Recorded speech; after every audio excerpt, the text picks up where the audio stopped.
अस्सलाम वालेकुम। मेरा नाम दानिश जाफरी है। हम चैप्टर पढ़ रहे हैं इंटरेस्ट का आज लेक्चर नंबर 4 है।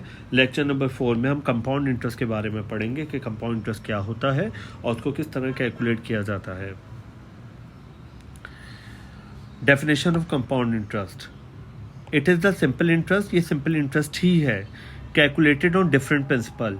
तो डिफरेंस क्या है? Different principals. सिंपल इंटरेस्ट में सेम प्रिंसिपल होता है, सिंपल इंटरेस्ट में सेम प्रिंसिपल होता है, जबकि कंपाउंड इंटरेस्ट में क्या होता है? Different principal for single period of time. क्या कह रहे हैं? ये सिंपल इंटरेस्ट ही की टाइप है और उसको हम कैलकुलेट कर सकते हैं किस पर? डिफरेंट प्रिंसिपल पर। फॉर एग्जाम्पल फॉर्मूला है I is to P R T. ये सिंपल इंटरेस्ट का फॉर्मूला है। अगर मैं इससे कंपाउंड इंटरेस्ट कैलकुलेट करना चाहूँ तो मैं कर सकता हूँ। किस तरह? कह रहे हैं कि एग्जाम्पल देखते हैं। P है 100, R है 10% और T है 3। आपके पास P दे रहा है, R दे रहा है, T, तो फॉर्मूला लगेगा I is to P R T. ये सिंपल इंटरेस्ट का फॉर्मूला है। पहला वाला इंटरेस्ट हम कैसे कैलकुलेट करेंगे? I is to P R T. P की जगह लिखा 100, R की जगह लिखा 10/100 यानी 0.1 और पहला साल है तो मल्टीप्लाई बाय 1, तो इंटरेस्ट आ गया 10। अगर ये सिंपल इंटरेस्ट होता तो प्रिंसिपल का अमाउंट यही रहता और हर साल इंटरेस्ट कितना आया था? 10। दूसरे साल भी 10, तीसरे साल भी 10, चौथे साल भी 10, पाँचवें साल भी 10, छठे साल भी 10 और सो ऑन। जिसका प्रिंसिपल चेंज ना हो वो क्या कहलाता है? Simple interest. और जिसका प्रिंसिपल बार बार क्या हो जाए? चेंज, तो वो क्या कहलाता है? Compound interest. चेंज किस तरह होगा? अब अगर हम दूसरे साल की बात करते हैं, इंटरेस्ट फॉर सेकंड पीरियड, मुझे बताएं इंटरेस्ट आपके पास प्रिंसिपल कितना था? 100, इंटरेस्ट कितना कमाया? 10, तो अब नया प्रिंसिपल बन जाएगा 110।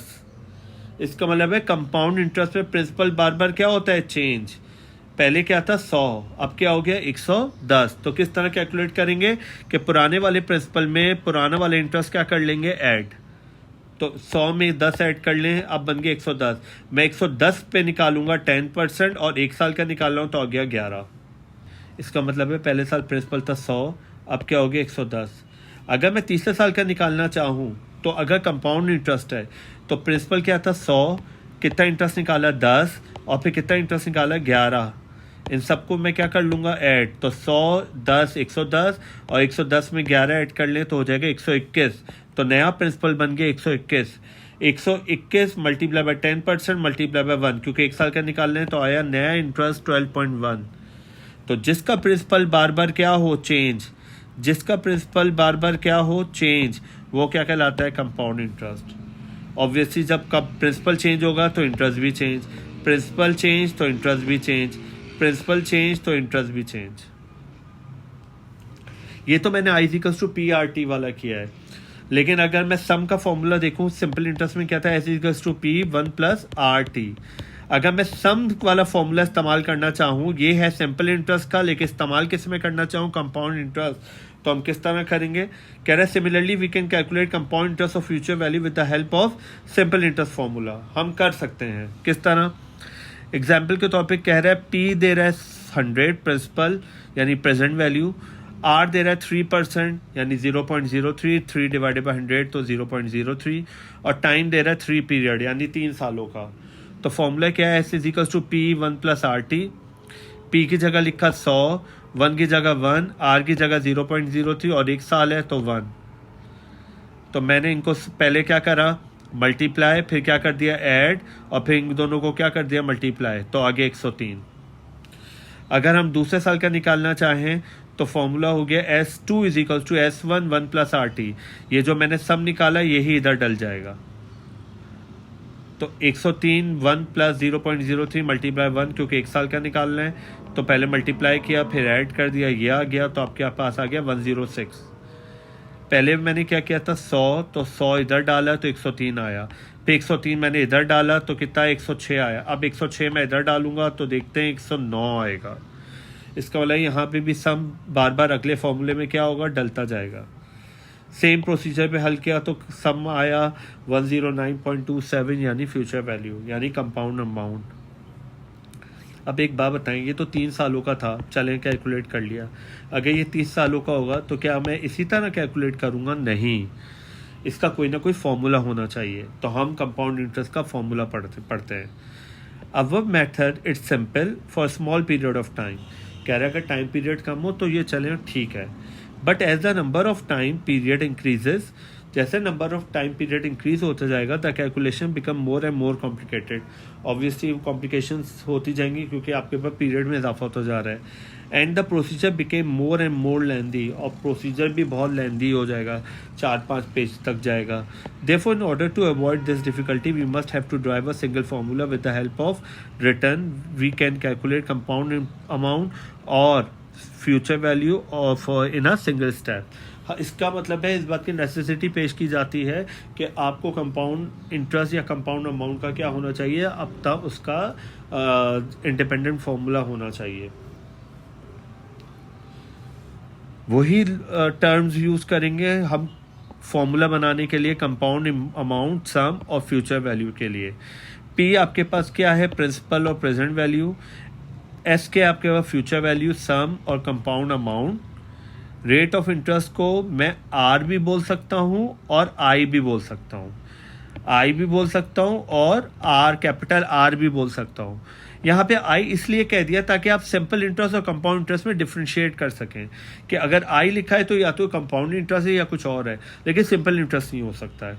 लेकिन अगर मैं आर लिख दूंगा तो आर लिख सकते हैं, बिल्कुल एक्सेप्टेबल है, मगर डिफ्रेंशिएट करना ज़रा मुश्किल हो जाएगा। और टाइम के लिए यहाँ पे क्या है, टी, और टी को हम क्या बोलते हैं, एन भी बोलते हैं। क्या बोलते हैं, एन भी बोलते हैं। इसका मतलब है हमने दो चीज़ें सीखी, रेट को कैपिटल आर या स्मॉल आई से जाहिर कर दें, और टाइम को आप किससे जाहिर कर सकते हैं, एन से।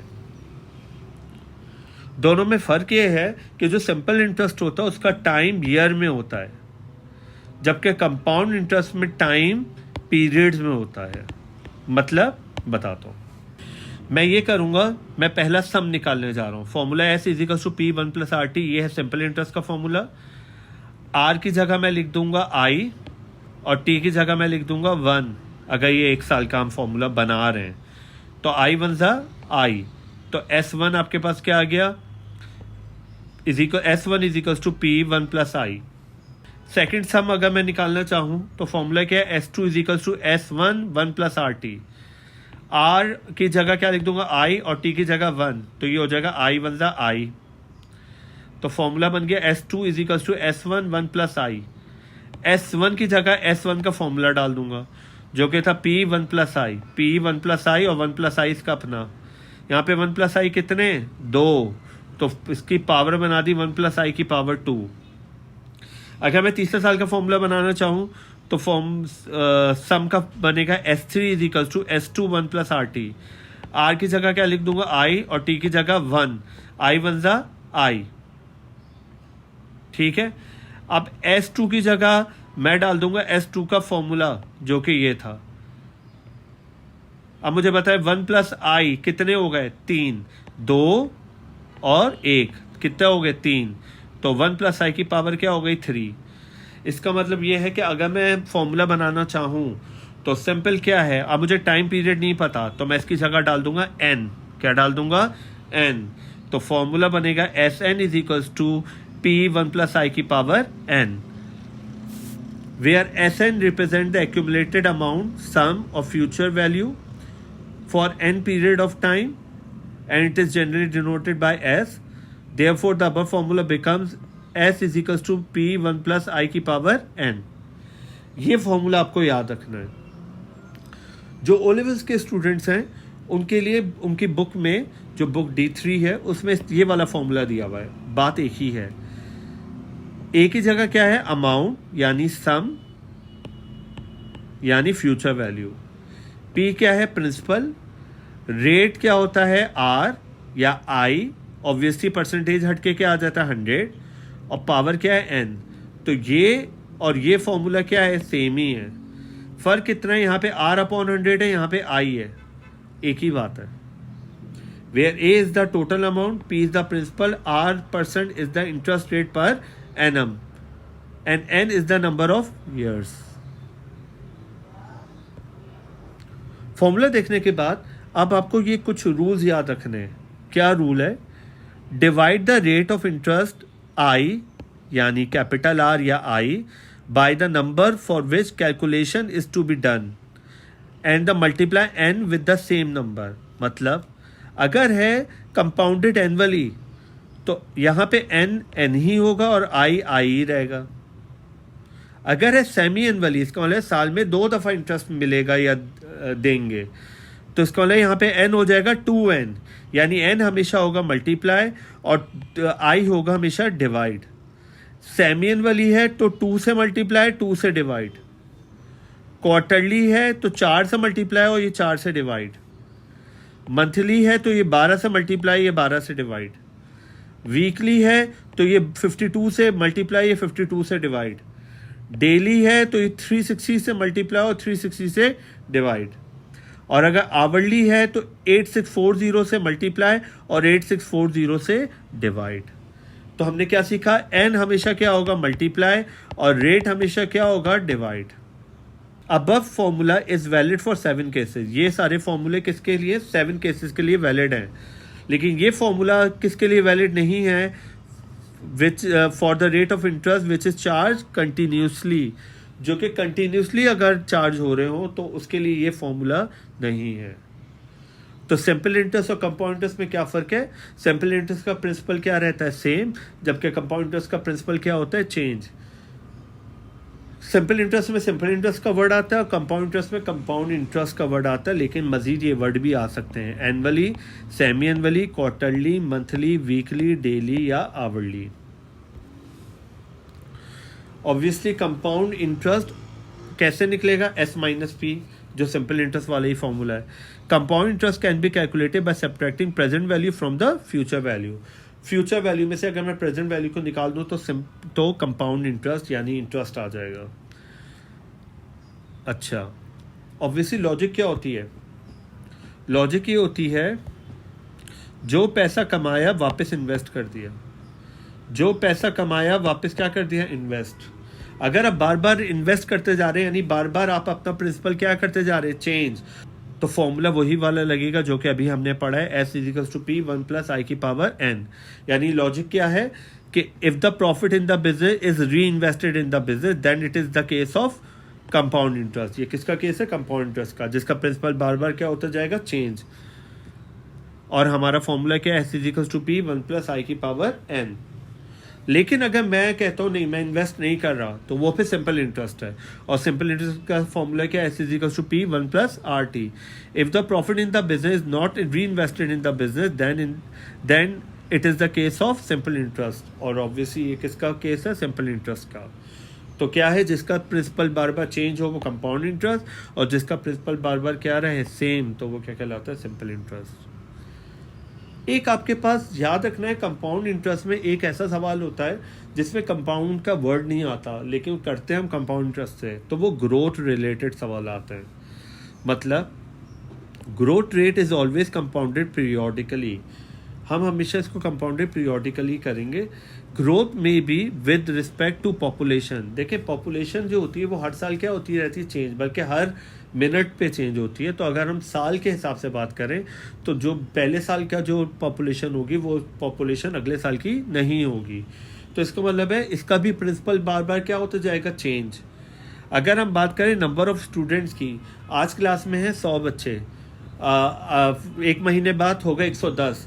तो अगर मैं मज़ीद कुछ कैलकुलेशन करूँगा तो मैं 110 पे कैलकुलेट करूँगा कि यार कितने बच्चों ने ए ग्रेड लिया, कितने बच्चों ने बी ग्रेड लिया. मैं 100 बच्चों पे नहीं करूँगा, क्योंकि मेरा प्रिंसिपल क्या हो गया? चेंज. पहले क्या था? 100, अब क्या हो गया? 110.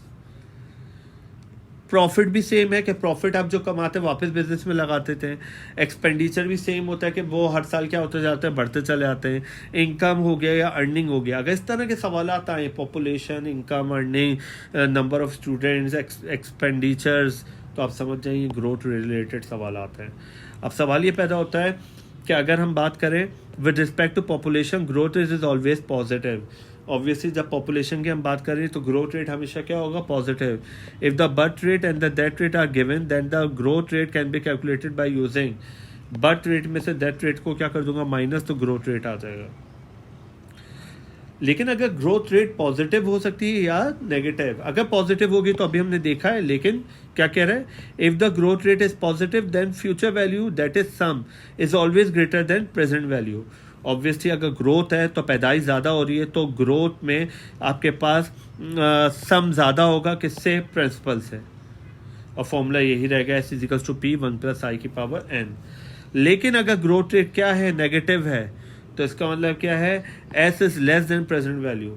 इसका मतलब यहाँ पे डेथ रेट ज़्यादा है, तो जिसमें जहाँ डेथ रेट ज़्यादा हो और बर्थ रेट कम हो तो फॉर्मूले में चेंजेस आ जाएगी, प्लस की जगह क्या आ जाएगा, माइनस। तो आपने क्या सीखा, अगर ग्रोथ रेट क्या हो पॉजिटिव तो formula S equals to P 1 + i की पावर n, अगर ग्रोथ रेट क्या हो नेगेटिव तो S equals to P 1 - i की पावर n। आज के लिए हम इतना रखते हैं, नेक्स्ट लेक्चर में हम कंपाउंड इंटरेस्ट के बेसिक सवालात करेंगे, जिसमें हमने एस निकालना सीखेंगे, पी निकालना सीखेंगे, आई यानी आर निकालना सीखेंगे, और क्या सीखेंगे, टी यानी एन निकालना सीखेंगे। जब तक के लिए अल्लाह हाफिज़।